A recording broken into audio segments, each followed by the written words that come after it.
Hey, good morning. I'll say West Fargo today.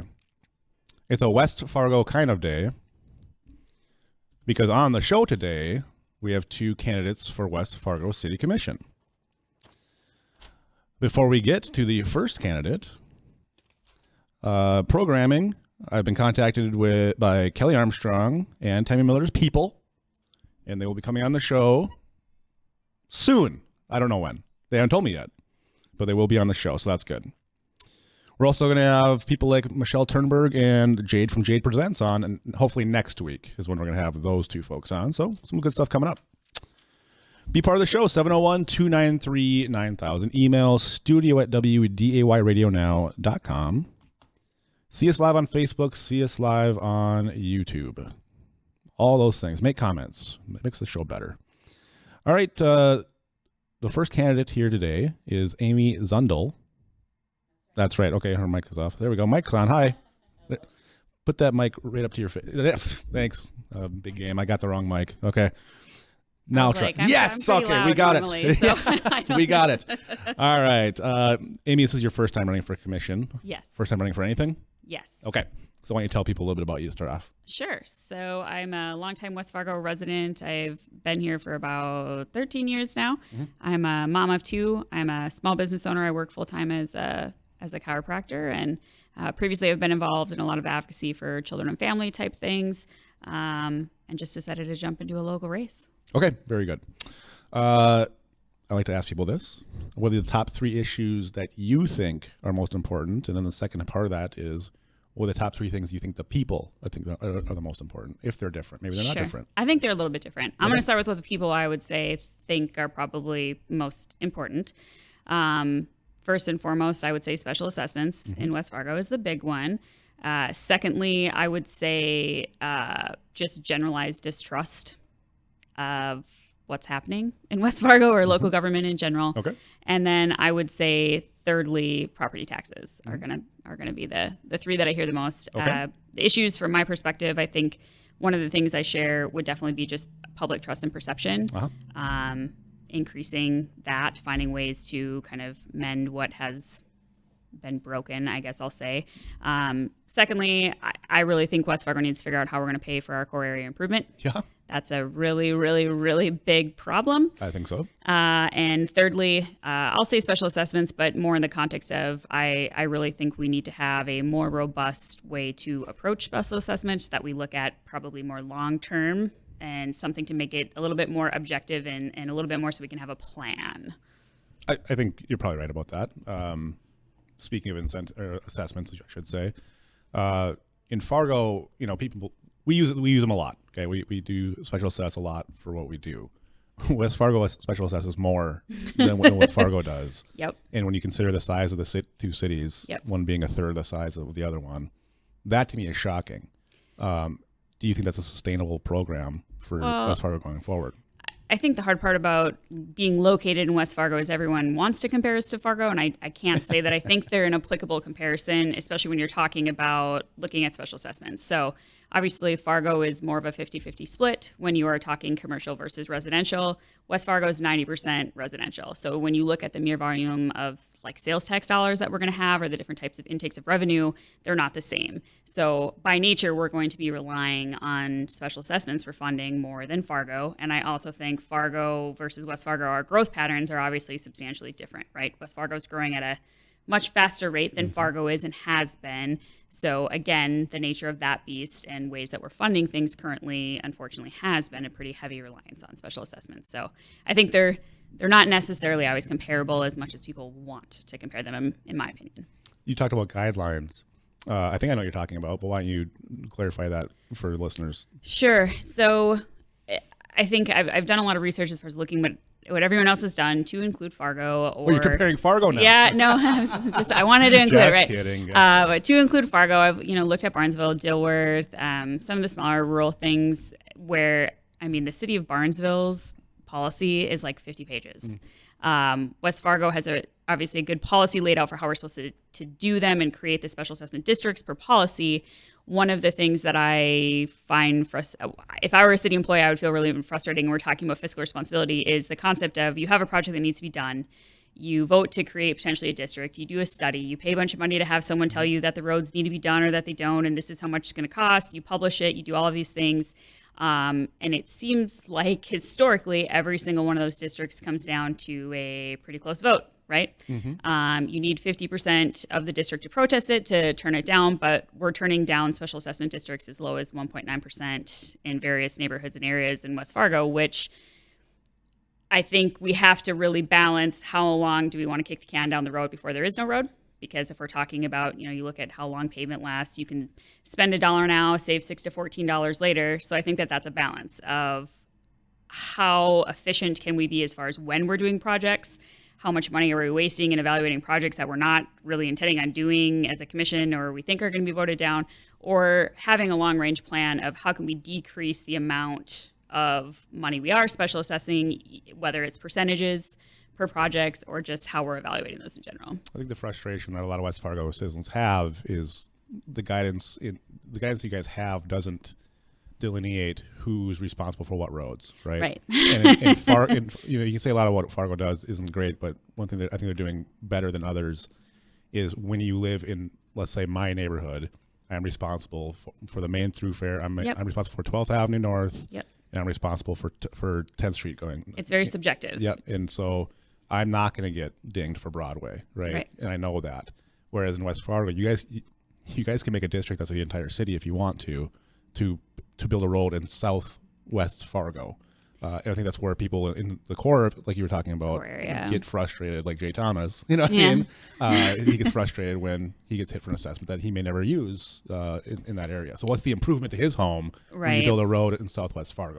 I think that's what people are talking about. I think, the ones that I looked at, and I've sat down with the city engineer, they really do try, I think, evaluate how they're doing what. But the nature of the beast when you live in a city that developed just the way it developed, where you have two major north-south arterial roads, you have people that are kind of smushed in the middle, and now they're getting kind of double dinged for both, like getting dinged for Cheyenne and for veterans. They're getting dinged for 52nd Avenue and 40th. So I think there's some lessons to be learned in how we want to approach the growth to the north as we're doing that. But okay, fair enough. It's good.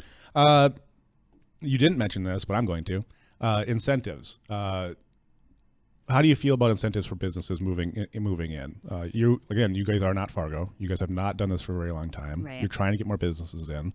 How do you feel about incentives for places like a brewery in downtown West Fargo? That's always a brewery. Well, I feel like you get an axe wheel against a brewery. Yeah, it's just the most recent. Sure. And it was a sizable incentive that I don't think you guys have given out before. Sure. Yeah. I mean, I don't think when you're talking about an incentive, in my opinion, they're not inherently good or bad. It's what are we trying to accomplish as a whole, right? Yep. And that goes back to what's our plan long term and not living in the moment and making every decision reactive. Where are we going long term? How are we funding it? And how much money do we have to play with? Yeah, that's right? important. So I think there are some incentives that we probably gave out that really paid off. Not in the moment, not in the first 5 years, but when you look 10, 15 years and that sustainability, they're putting in way more money than we probably gave them to begin with.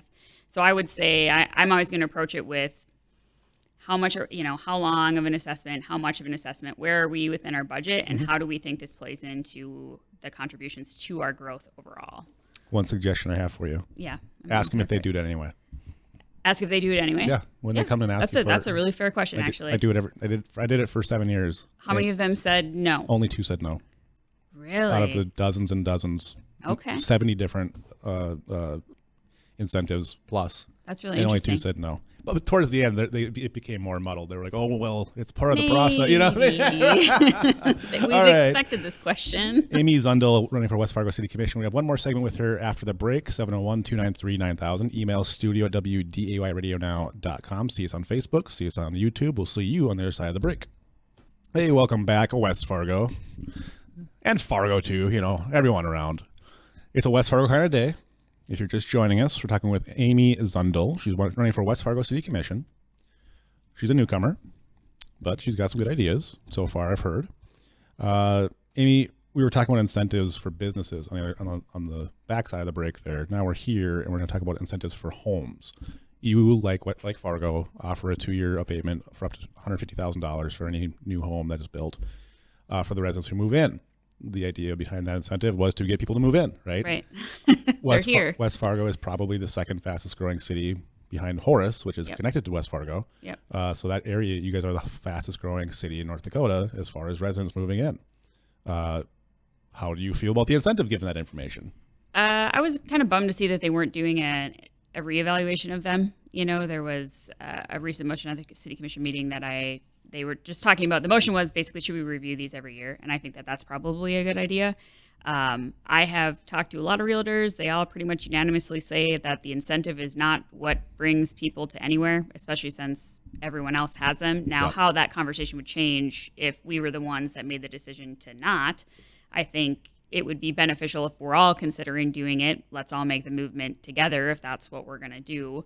But ultimately, it's also correspondingly a very small piece of our budget. You know, It is. It's a very minuscule piece of our budget. Not that that's not an important thing. You can look at how we're going to fund that with whatever else. But again, that's that short-term versus long-term payoff. However, I think we need to slow the growth just in West Fargo in general, especially from a residential perspective. 600 homes over 2 years, $3,000 each home. Yeah. It's a little bit of money. Yeah. I wasn't really necessarily looking at it from a, capturing the tax perspective. I was more looking at it in my brain of, you guys are growing really fast, and Right. you seem to have a lot of growing pains, right? Yep. And so, why? Why just grow because growth is what's expected? No, right? yeah, and that's not I'm definitely from the perspective of, I think we need to take a pause in our growth. Yeah. I do not think we have the foundation laid for success to continue to grow at the pace that we do, and that's apparent in pretty much every aspect of everything that Yeah. I think is going on right now. We don't have room in the schools. Yeah. The school No bond kidding. referendum Yes. failed.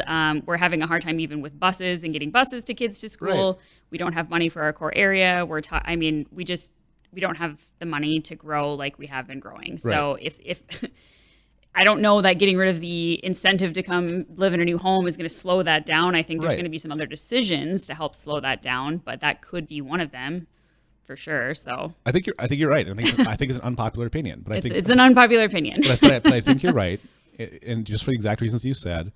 But there's that cognitive dissonance with the people who want to keep it. When at one hand you say, well, it's not a big reason why people move here, but if we don't have it, it'll clap I our don't system. think I don't think that that's why people are moving here. I don't think so either. I very firmly don't believe that is the reason people are moving to West Fargo. You have a lot going for you in West Fargo, and I don't think that that's necessarily one of the big ones for you. We talked about growth, debt. Okay. Speaking of assessments, Speaking of debt. yeah, you guys are in debt, like a lot.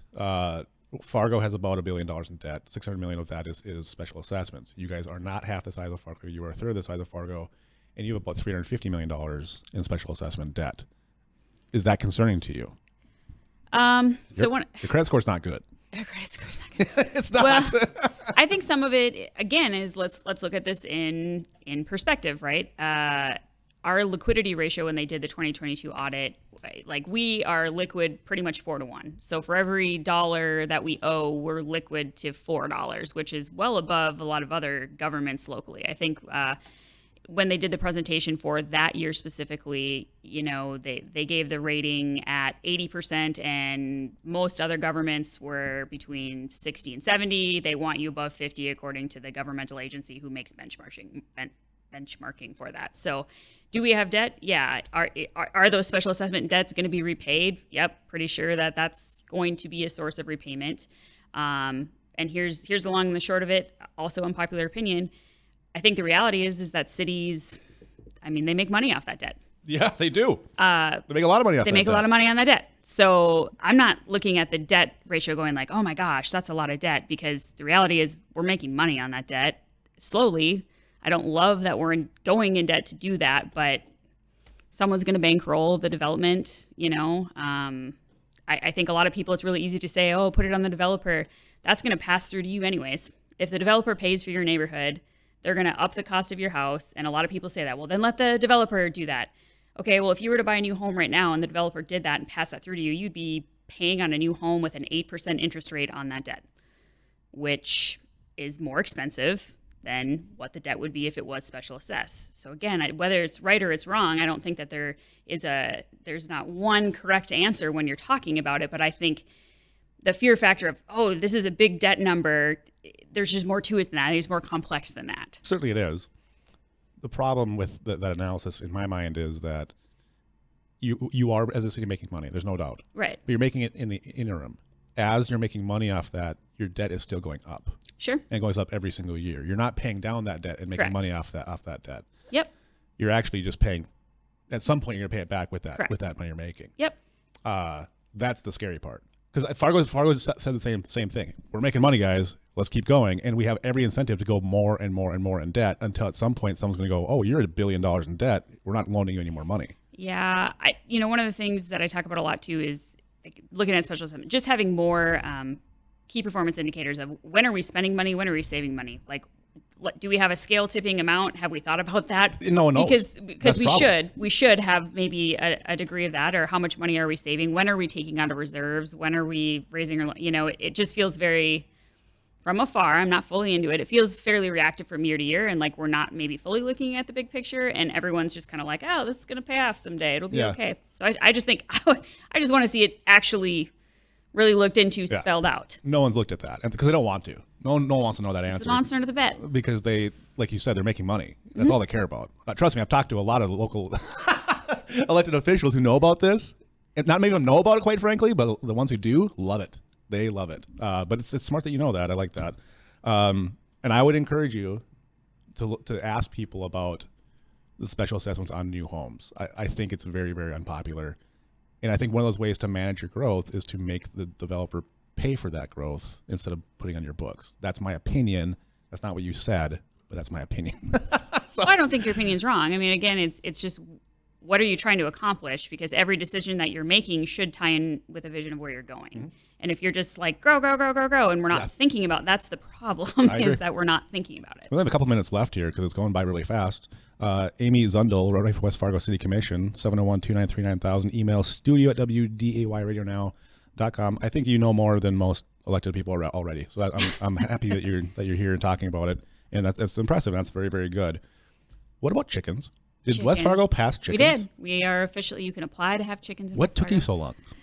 I don't know. I don't know. Fargo has chickens. Yep. We've had them, I think, for like 3 or 4 years. We can have more chickens than you. You can. Actually. We can have 5, I believe. I think you can have 6. We can have 6.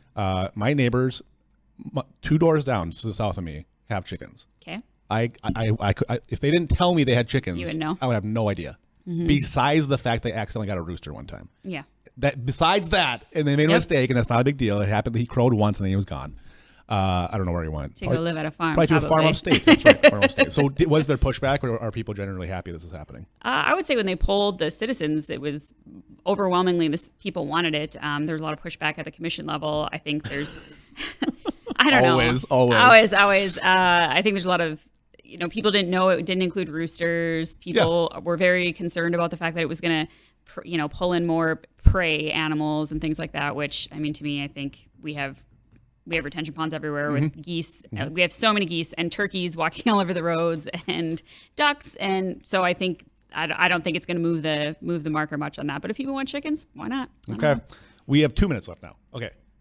The distrust thing. What's your quick elevator speech of how you can make that better? Because I agree with you. There's a lot of mistrust in local government happening all the time. Sure. And a lot of people come in saying, well, I'm going to open it up and we're going to have meetings all the time. I'm going to meet with the people. It's like, okay, that's great. But right. It doesn't still solve the don't trust trust thing. you.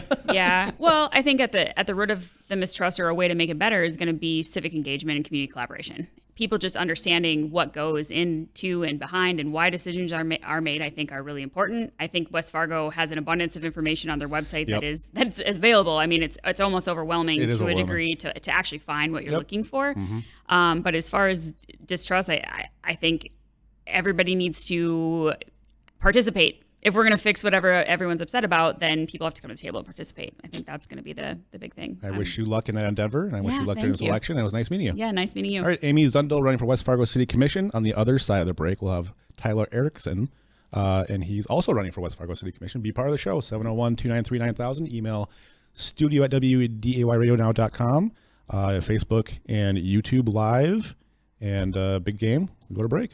Welcome back. Thursdays with Tony. I'm your host, Tony Gehrig. I'm a former Fargo City Commissioner, and today I get to interview 2 candidates for West Fargo City Commission. We just talked with Amy. Now we're going to talk with Tyler Erickson. Tyler, thanks for being on the show. Yeah, thanks, Tony. Nice to meet you. And this is your first radio interview. It is. All right, so make sure you talk real close to that mic, and we should be good to go. Why don't you tell people a little bit about yourself? Yeah, so my name is Tyler Erickson. I'm 31 years old. I'm a lifelong North Dakotan, originally from Williston. Bounced around the state a little bit during my college years, and then after college. Lived in the Bisman metro area for 6 years, worked in the public and private sectors in the Bismarck-Mandan area. And then as recently as last year, April 1 of 2023, my wife and I, we moved to West Fargo, prompted in no small part due to our family being out east and the amenities of the West Fargo, Moorhead area. For ourselves personally, my wife and I, and then our 2 kids, it was an easy decision to move further east for those amenities. Sure. And then so professionally, I'm an attorney. I'm a practicing attorney. I work for the state of North Dakota. I practice insurance regulation. And so when I have to qualify that statement, a lot of the times when I say insurance regulation, people's eyes glaze over, but because they don't hear it very often. But truly, what it is at the heart of it is consumer protection law. Okay. Whether we're insuring or trying to insure a fair and competitive marketplace for insurance, or trying to help claims be settled promptly and effectively and fairly. Or making sure that the insurance companies have enough money to pay their claims, right? Those are the types of things we do, and the underlying principle of all those things is the consumer protection component. And then, so in addition to that, a little bit more. I serve as one of the 11 fiduciaries on the North Dakota Public Employees Retirement System Board of Trustees. We, as one of the 11. We just try to make decisions in the best interests of all the roughly 60,000 members that we serve, and so both through the insurance regulation and through the Board of Trustees experience, I've gotten a good dose of public service, and looking to build on that a little bit more in this area. So, sounds good. Yeah. I'll ask you the same question. Top 3 issues that you think are going to be important versus the top 3, not versus, and the top 3 issues you've been hearing the most from the public. Totally. So while I was out, I'll start with what I heard out on the campaign trail while I was collecting signatures. So it was a mixed bag of different things. It depends on the demographic that you're talking to. I think, the main thing is that everybody, under the umbrella term, of course, property taxes, the umbrella term of property taxes, everybody wants those things to go down. I generally agree with that sentiment, right? Number 2, I think, was a fairly strong sense of transparency and integrity that people want to see an increase of at the municipality level and their local officials. And then number 3, I would have to say, just a mixed bag of whether it's chickens or, just being involved a little bit more. They'd like to see themselves also get involved and try to learn a little bit more. My top 3 priorities that I think that I'm running on and that I think are really important are special assessments, right, under the umbrella of the property tax term, right, sure. Because property taxes include, right, the public school district taxes, city taxes, county taxes, so on and so forth. But the special assessments piece, and then number 2 is the arguably even more important than the special assessments piece, because they kind of go hand in hand, I think, is the staff recruitment and retention.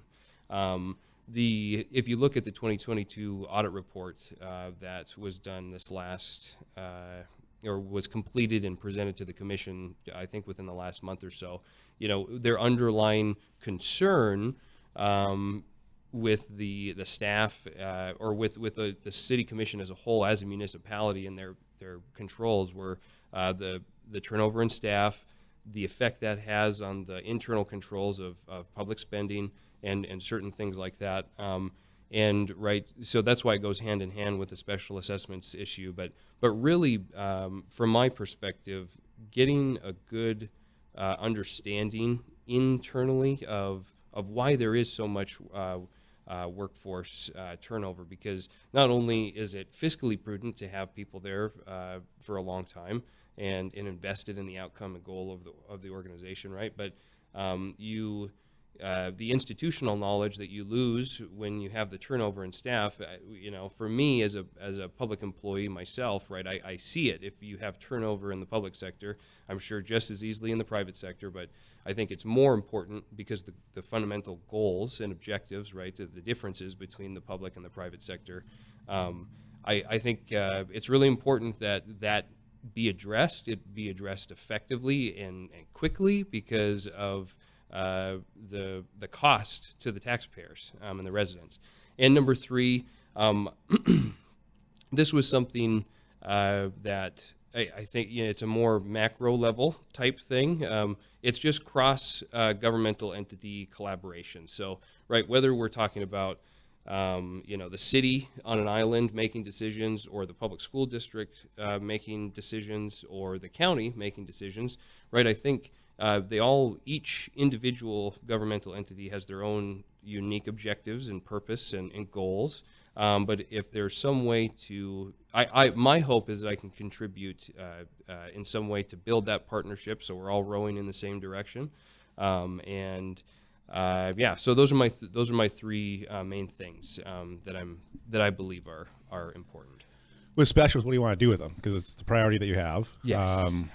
You guys are in debt $350 million from special assessments. As said in the last interview, yes, you as a city, as a government, make money off of that debt from the people of West Fargo, yep. Right? It's another hidden tax, in my opinion.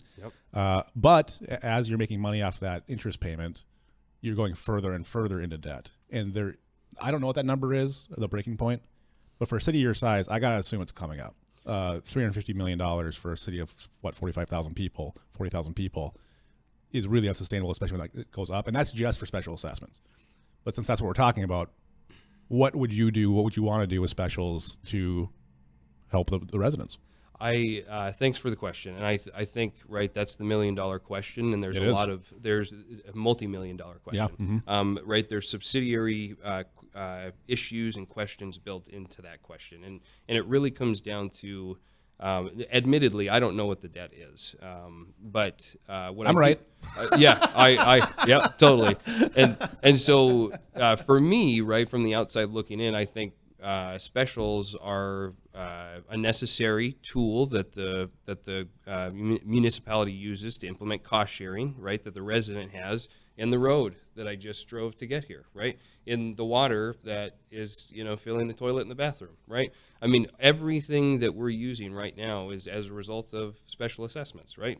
And so I think that if for anybody to ever say that they're going to eliminate special assessments or to abolish special assessments or taxes, I think is really doing a disservice to the position and to the people that they will maybe serve in the future. My hope is, right, to get a full, comprehensive understanding of the numbers, right, and and then in addition to that, understand the residential tax abatements for property taxes, the pilot programs and why they're used, the TIFs and what their purpose is. Can we have development in the absence of TIFs? Can we have development in the absence of tax abatements, right? And so, right, those are those kind of subsidiary issues that I think have to be talked about when you talk about special assessments and you talk about taxes at the local level. And I don't truly, right, my goal or my decision to run is really tied to my somewhat innate desire to learn more about the functionality of municipal governments and what tools they have, what levers they have to serve the public, and because I don't know everything. Sure. I'm going into this as a learning experience. So. Yep. Well, I will send you my plan on how to end specials. Okay. Okay. I made a plan for Fargo. Now, West Fargo is a different animal for sure, and Fargo has more revenue in different ways than West Fargo does. It's a different city, right? Totally. Yep. But I did make a plan to end them in Fargo, And I think there's certainly ways to make them less impactful in West Fargo. Yes, you're correct, absolutely, that the way you're currently growing is through assessments and those type of things. But so I don't think you're wrong in that regard. But I challenge everyone who's looking for the position to look at ways to mitigate the most unpopular tax there is, which is special assessments. Right? 701-293-9000. Email studio@wdayradionow.com. Talking with Tyler Erickson, who's running for West Fargo City Commission. Tell you what, big game. Let's go to break now and have a longer segment on the other side. We'll see you on the other side. Hey, welcome back to the last segment. Boy, that went by fast. Of Thursdays with Tony. We're here with Tyler Erickson, who's running for West Fargo City Commission. On the break, we were talking about incentives, so I'll bring it up on the air. How about that, Eric? We only have about 10 minutes, so just let you know. Okay. You got that lawyer thing going where you say a lot of things, right? Yep. So I'm just trying to help you out to get the message out there, buddy. Yep. So let's start with homes first. We were talking about businesses, so let's just keep that going. You asked the question on the other side of the break there of can we, I think you asked it rhetorically, can we grow without the incentives? Answer the question. I mean, do you think that we as being West Fargo, grow without the incentives? So whether it's commercial or residential property, right? The decision of the commission one or two city commission meetings ago, they voted not to reconsider on an annual basis the tax abatements, right? And in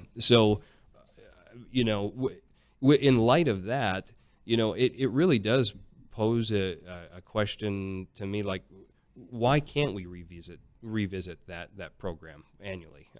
Because we are the city on the grow. We are a desirable place. You right?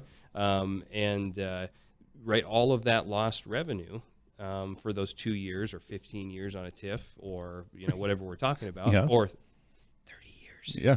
30 years. The longest one in Fargo was over 40 years. Yeah. So if you're losing out on all of that tax revenue, all the while knowing that there's this looming liability and looming obligation of Old Town West Fargo that needs to be taken care of. I think that there needs to be a more, from an outside looking in perspective, there needs to be a more serious conversation about ending those, whether it's a TIF or a tax abatement, because especially in light of the, no pun intended, the lights being there and being desirable and already being developed, do you need another economic incentive to have the same company build right next to them? Sure. So anyways, that's just one example, but I think, so my short answer is I believe that we should be looking much more closely at those economic development incentives to ultimately, right on the back end, bring in more revenue, which we need. You do. I would caution you because everyone says that when they enter the office. They say, well, we're going to look at it. We're going to look and see if these things are needed or not. The first minute you walk into your office after winning, you're going to have 10 developers walk into your office right behind you and say, if you don't let us have these incentives, we're all going to leave. And they won't, but they'll tell you that, right? Yeah. And I know that because we've denied incentives before in the city of Fargo, and they still did the thing, right? We had developers coming into the Fargo City Commission chambers, and I asked them to their face at the meeting, are you going to build the thing without the money that we're supposed to give you? And 99% of them said yes. So it's two different. It's a game basically for them, and they're winning millions at this game. Like you said, you're the city on the grow. You have a large number of new homes every year coming in. You have a large number of new people, new kids going to the schools, new people every single year. Yet you're offering incentives, again, that you're not capturing the taxes on to build new houses. And do you need to do that? And so, right, I think the important piece there is the understanding. I think with anything that I said, right, whether it's special assessments, employee retention and recruitment, or the cross-governmental entity collaboration, right, there's an educational component to all of these things, right? The tax abatement program, right, on an individual level, you're accruing interest on those specials that are sitting there that aren't being paid, right? So do you, as an individual, want that, that abatement to exist, all the while you're still accruing interest on all of your obligations? The staff recruitment and retention, any number one of the issues that we talk about, I think fundamentally need to start with educating the residents and the public more on all of these issues, right? And so everybody has a more comprehensive understanding of why they're used, and you build transparency into the process, and there's not this sense of distrust. That needs to be eliminated, nipped in the bud as soon as possible, right? Because I sent you my West Fargo Focus editorial that I'm planning on putting in there on May 1st, and I believe that the public and private sectors have fundamentally different objectives, and I know that the political field in recent years has really hung their hat on the idea that we need to implement private. P3. Yeah. Private public partnership. Right. Yeah. And you need to inject those types of ideas of, profit and efficiencies into the public sector. But the public sector is meant to go slow. It's meant to have these safeguards in place, right, with public spending or, whether it's the TIF or whatever you're talking about. And those are really important things to educate the residents on, so that when they do come about and they inevitably become controversial, that they can look at it and understand why the decision was made or why it wasn't made.